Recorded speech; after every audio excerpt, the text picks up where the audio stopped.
Alors, Amélie, est-ce que tu peux en un mot te présenter qui tu es et quel est ton business, ton environnement? Ouais, je suis Amélie Canan, je suis la fondatrice de l'Académie du Temps. J'accompagne les femmes entrepreneurs en prestation de services à éviter ou à sortir de la surcharge pour qu'elles puissent absorber leur croissance. Ok, super. Et c'est un business que tu as depuis combien de temps? Alors, je suis entrepreneur depuis 2018, mais ce business-là, je l'ai depuis février 2021. D'accord, ok, donc ça fait 2 ans, 2 ans et demi. Ouais. Super. C'était quoi ton besoin avant de venir faire un co-shooting? C'était quoi la problématique que tu voulais résoudre? Alors le premier co-shooting, ma problématique, c'était de réussir à montrer qui je suis, à montrer aussi un petit peu mon storytelling, des choses qu'on ne peut pas faire quand on est face caméra, toute seule dans son salon. Donc en fait, ta proposition m'a beaucoup séduite à propos de ça, de me dire je vais réussir à extraire de moi mon histoire et pas toute seule en fait devant mon écran, mais grâce à l'interview. Ok, super. Ça avait quelles conséquences pour toi avant de ne pas pouvoir justement raconter un peu ton histoire, de ne pas pouvoir faire un storytelling efficace? Qu'est-ce que ça a changé? C'était quoi qu'est-ce que ça posait comme problème de ne pas pouvoir faire ça? Je pense que les gens me connaissaient pas. En fait, c'est comme si, en fait, quand on publie beaucoup d'un point de vue expertise, je pense que les gens ont aussi besoin de savoir un peu quelle est notre mission, quel est notre pourquoi on en est arrivé à là. Et c'est du contenu, voilà, que moi j'avais du mal clairement à faire toute seule. Donc c'était plus, à cause de ça, au fait de ne pas réussir à partager mon histoire, et ben je me prive de connexion avec mon audience. Ouais. Et la connexion, du coup, c'est super important. Après, ça facilite aussi un peu la conversion, j'imagine. Bah, complètement. Là, je le vois bien grâce au travail qu'on a fait. Déjà, ça a augmenté ma visibilité, mais en plus de ça, j'ai énormément de retours de personnes parce que ça tilte en fait au niveau du discours, au niveau du message. Trop fort. Est-ce que tu as hésité, t'as eu une période d'hésitation avant de venir sur le premier co-shooting? Est-ce qu'il y a eu, tu étais dans une phase où tu te posais des questions, il y a des choses qui te faisaient peur? Ouais, la première chose qui me faisait peur, c'était de ne pas être à l'aise parce que je savais que là, on partait sur quelque chose de pro, c'est-à-dire beaucoup plus pro que ce que moi je me mets face à mon petit téléphone dans mon salon. Donc j'avais peur de pas du tout être à l'aise et j'avais peur de ne pas réussir à justement être naturelle et à réussir à partager mon histoire sans me focaliser sur les caméras, les lumières, ouais, être déstabilisée par rapport à ça. D'accord, super. Et du coup, qu'est-ce qui t'a décidé? Qu'est-ce qui fait que tu t'es dit, bon, allez, go, j'y vais? Hum, Toi, c'est-à-dire, alors je m'exprime, mais dans le sens, le format que tu proposais, c'est-à-dire que vu que c'est une interview, en réalité, je me suis dit, il y a vraiment moyen que j'oublie rapidement les caméras parce que tu n'étais pas là en train de me filmer, tu étais vraiment acteur en fait. On était tous les deux sur une même table en train de discuter. Donc je me suis juste dit, finalement, je vais avoir des caméras autour, mais on va être vraiment focus sur une discussion ensemble. C'est ce format, en Donc fait, ce format d'interview qui t'a rassuré, en fait, où tu t'es dit, ça, c'est bon, là, je serais plus à l'aise là-dedans. clairement, clairement. Ouais, le format interview m'a beaucoup convaincu. Et aussi le fait que tu nous aides à préparer cette interview, c'est-à-dire que on te donne aussi un peu les angles et notre histoire, et toi, c'est toi qui construis en fait les questions. Ouais, c'est ça. Est-ce que ça t'a demandé de la préparation, toi, un petit peu? Alors, on a effectivement eu un échange en amont, mais sur ce premier co-shooting, est-ce que tu avais. En fait, Bah, ton très peu. connais déjà, ouais. Non, très peu, honnêtement, et c'est ça qui est, je trouve, une belle promesse. C'est-à-dire qu'il y a très peu de préparation en amont.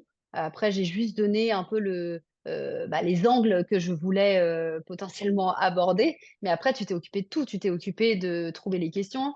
C'est toi qui as posé les questions en interview. J'ai juste posé mes fesses sur la chaise. On a parlé pendant 1 heure. Et finalement, moi, j'ai juste eu le livrable de à peu près une trentaine de vidéos. Grâce à cette interview. Donc, ça nécessite vraiment rien comme temps. Et Super. pourtant, je suis vigilante sur le temps que j'y passe, hein. Euh, et qu'est-ce que tu as récolté comme résultat après la diffusion? Parce qu'il y en a un ou deux qui ont plutôt bien marché. Comment est-ce que Ouais. les résultats pour toi? Clairement, j'ai augmenté mon nombre d'abonnés. Parce que j'ai l'impression que depuis que je publie les vidéos qu'on a faites ensemble, mon nombre d'abonnés augmente toutes les semaines de manière récurrente. Alors qu'avant, c'était plus en dents de scie, je stagnais pendant des semaines et puis j'essayais des formats, mais j'avais l'impression qu'il n'y avait rien qui fonctionnait. Et depuis que j'ai intégré le format qu'on fait ensemble, j'ai une cinquantaine, voire une soixantaine d'abonnés par semaine. Ah oui, quand même. Et je ne publie que un réel interview qu'on a fait ensemble par semaine. Donc, je ne publie pas non plus une fois par jour avec un réel par semaine. Alors, tout n'est pas apporté par ce réel-là, mais j'ai l'impression que ça crée une espèce de boucle, cercle vertueux qui m'amène des abonnés récurrents. Ouais. Et c'est ça, c'est-à-dire que l'intérêt pour toi, c'est que du coup, t'as un stock de vidéos qui te permet d'être dans la durée, d'être hyper régulière. Et je pense que l'algorithme apprécie ça aussi, c'est ce que tu ressens. Ouais, ouais. Bah alors déjà, je pense que l'algorithme, ça lui plaît. Deuxièmement, c'est un format qui plaît parce qu'on est sur quelque chose d'un peu plus émotionnel, un peu plus sur l'histoire, donc ça connecte beaucoup avec les gens, donc ils ont envie de commenter, ils ont envie d'interagir, même en message privé. Je sens que j'ai beaucoup plus de discussions aussi avec les personnes qui rebondissent sur les réels que j'ai faits. Et puis moi, je sais que le temps, l'organisation, la structuration, c'est quelque chose qui est important pour moi, parce que ça me permet de me sentir sereine et d'avoir de la visibilité aussi sur ce que je vais publier. Et depuis qu'on a fait ce format-là, bah, je sais exactement, au moins sur les prochaines semaines, ce que je vais publier et quand. En fait, j'ai juste à publier. C'est-à-dire que j'ai même pas le contenu à créer. Ouais, ouais, c'est ça. Donc ça t'apporte une sérénité un peu. C'est ça, tu m'avais parlé en préparation de quand tu faisais des vidéos toi-même, tu avais un peu une espèce de charge mentale, c'est ça? Bah ouais, parce que, alors déjà, je ne suis pas à l'aise en vidéo. Quand je fais des vidéos toute seule, je suis pas à l'aise face caméra. J'ai l'impression de me travestir, j'ai l'impression de jouer un rôle. Donc je suis pas à l'aise. Donc je procrastine un peu à me mettre devant mon portable pour tourner des vidéos. Donc ça me génère de la charge mentale.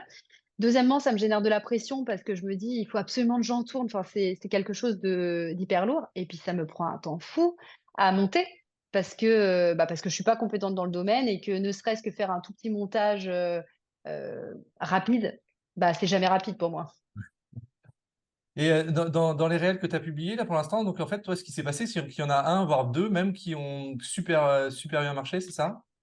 Ouais, voir là, j'en ai publié un, par exemple, cette semaine ou la semaine dernière qui Qui prend une... fonctionne aussi très très bien. Donc, ouais. Et là, honnêtement, alors je ne saurais plus dire le nombre exact d'abonnés que j'ai gagné grâce à ces deux réels, mais on est à plus de 300 abonnés, par exemple, gagnés Ah oui, grâce aux réels qu'on a fait ensemble. ok, super. Et est-ce que tu sens aussi que ton audience a senti le changement? Tu sens effectivement plus de connexion, plus de retours? Clairement. Alors, plus de connexions, plus de retours et plein de gens qui m'ont dit: «Ah, j'adore ce nouveau format», parce que je pense que les gens ont l'impression de me voir de manière plus authentique. C'est vrai que les face cam, bah, on dégage pas la même chose. On est plutôt sur des sujets d'expertise où on sent qu'on est en train de vouloir délivrer de la valeur et c'est pas du tout la même chose que d'être filmé en train de faire une interview et d'être complètement naturel et authentique. Super. Euh, qu'est-ce que tu as préféré, toi, dans l'expérience, que j'aime bien appeler ça une expérience, si tu es d'accord sur le terme. Quelle est la partie que tu as préférée dans cette expérience? Ah, c'est dur comme question. Hem, j'ai aimé, hem J'ai aimé le gain de temps, en fait, le format, parce que, comme je disais tout à l'heure, je prépare pas grand-chose en amont sur un coaching interview. Tu arrives, tu poses tes fesses, tu, tu te fais questionner et tu parles de toi et de ton expertise et de ton histoire et de ta mission, etc. Donc, c'est hyper simple. L'heure, on la voit pas du tout passer. Et finalement, quelques semaines, quelques mois plus tard, on a tous les livrables. Donc déjà, ne serait-ce que l'expérience du process de co-shooting, je le trouve excellent. Et après, l'expérience aussi d'interview, je trouve que c'est un bon exercice, que ça nous permet d'aller chercher des choses qu'on n'aurait pas su dénicher seul. Et puis le format pro aussi, mine de rien, parce que c'est quand même un contexte particulier on peut pas reproduire, voilà, encore une fois, dans son salon. Donc j'ai aimé aussi cette expérience-là, de me dire, ça va avoir un rendu hyper quali. Euh, ouais, donc il y a beaucoup de choses que j'ai aimées. Super, écoute, c'est parfait. Euh, qu'est-ce que tu penses que ça change pour toi, pour le futur, pour toi et dans ton business? Quel impact ça a sur ton futur? Alors honnêtement, je pense que ça m'apporte beaucoup de crédibilité. Parce que je trouve qu'en ayant déjà un format pro comme ça, on n'est plus sur, du format, face cam dans ton salon. Donc ça apporte vraiment beaucoup d'assises, beaucoup de crédibilité, et hormis le nombre d'abonnés, moi ce qui m'intéresse, c'est plutôt d'avoir des prospects qualifiés et le fait d'augmenter de manière récurrente son nombre de prospects qualifiés, ça a des répercussions aussi sur les ventes. Clairement et on peut p tout n'est pas, dû à ça, mais je sais que mon nombre de ventes, par exemple, au mois de septembre, a clairement augmenté. Voilà, alors il y a forcément un lien. Tout n'est pas forcément dû à tout à ça, mais en tout cas, c'est sûr que ça a un lien. Je sais que cette crédibilité, cette assise, et ce qu'on a parce que ça nous a permis de faire, ce qu'on a fait ensemble, bah, ça augmente aussi mon nombre de ventes, mon chiffre d'affaires, clairement. Bah, génial, écoute, je suis ravi. C'est effectivement, je pensais pas lié que à ça, mais je pense qu'effectivement, c'est un peu un en fait, Une bah, c'est brique. comme tout business, quoi. Tu améliores chaque endroit et cetera et là, ça t'a permis d'améliorer un peu ta communication, ta crédibilité. C'est Mmh. peut-être effectivement un déclencheur sur, pour Ouais. Et puis, on va dire que ma stratégie de contenu, Instagram par exemple, je l'avais dans ma tête, mais j'avais comme, des barrières à mettre en œuvre cette stratégie de contenu. ouais, Et là, grâce à ton offre, j'ai pu matérialiser, de manière très concrète cette stratégie de contenu que j'avais, mais que j'avais du mal à réaliser toute seule. d'accord. Donc là, en sollicitant à la fois le co-shooting sur la partie interview, qui me permet d'être vraiment dans l'authentique, dans l'histoire, dans l'émotionnel, versus le deuxième co-shooting qu'on a fait ensemble où là, j'ai pu partir sur un autre format, m'apporte aussi une autre assise, une autre manière de communiquer, une autre manière, enfin, une autre facette de moi que je n'ai pas pu montrer non plus en co-shooting interview. Ouais. Exactement, super. Bah oui, parce que moi j'aime bien dire ça, effectivement, c'est on a quand même plusieurs facettes en fait d'une personnalité. Mmh, Et effectivement, souvent on se focalise sur un truc quand on fait ça comme tout seul. Et ce qui est intéressant, bah, c'est effectivement de donner un peu une troisième dimension ouais. en plus au personnage que tu représentes et que tu es et que tu transmets par ton image. Donc si ça t'a aidé, Clairement. ça, bah super, j'en suis ravi. Qu'est-ce que tu dirais à quelqu'un qui est en train d'hésiter, qui se dit ah ouais, ça a l'air intéressant, ça a l'air pas mal, machin, et qui du coup est dans la même situation que toi, tu pouvais avoir peut-être au début? Ouais, bah, moi je dirais, tester, vous allez forcément approuver. Alors après, l'idée c'est pas d'être pushy sur le fait d'y aller, mais honnêtement, je n'ai pas eu une seule, objection réalisée, quoi. C'est-à-dire toutes mes peurs que j'avais, dans ma tête, elles étaient juste dans ma tête. Il y a absolument rien qui ne s'est pas évanoui au moment où je suis arrivée. J'étais tétanisée avant de démarrer, je me suis assise sur la chaise, tu m'as mis à l'aise. J'ai complètement oublié les caméras, j'étais hyper centrée sur ce qu'on était en train de faire. Donc moi, j'ai envie de dire, il y a même pas d'hésitation possible, que toutes les peurs que j'avais, elles sont parties. Super. Et à la place, les clients sont venus, donc c'est parfait. Exactement, donc Bon, ouais, top. Top. Eh ben écoute, merci beaucoup pour cet échange.